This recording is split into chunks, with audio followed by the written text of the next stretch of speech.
நல்லதில்லை. நீங்கள் இதே தினமலர் தானே உங்களுக்கு கவரேஜும் கொடுத்துச்சு. அவங்களுக்கு எப்போ வசதியாக இருக்கோ அப்போ, ஓகேவா? ஒரு அரசியல்வாதிக்கு எல்லா publicity, any publicity is good publicity. மன்னிப்பு கேட்கணும்னு சொல்றாங்க, தினமலர் மன்னிப்பு கேட்குமாங்க சார்? ஏமா எத்தனை வருஷத்துக்கு பத்திரிகை அது, அவர்கள் எப்படி மன்னிப்பு கேட்பார்கள்? இதெல்லாம் கடந்து போயிடணும். அப்போ இப்போ விஜய் அவர்கள் ஆடு மாதிரி போட்டு அவர் ஆட் ஆகிடுவாரா?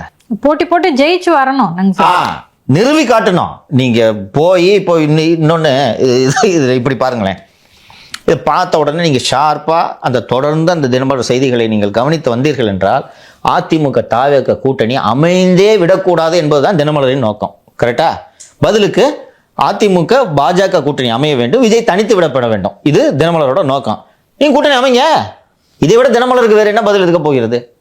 ஒரு 2 பேருக்கும் பரஸ்பரமான ஒரு ஒப்பந்தத்தின் அடிப்படையில் ஒரு கூட்டணி அமைச்சு நீங்கள் போட்டுட்டு ஜெயிச்சிட்டீங்கன்னா தினமலர் உங்ககிட்ட கெஞ்சுறதுக்கு வருவாங்க இல்லையா? அதுதான் சரியான பதிலாக இருக்க முடியும்.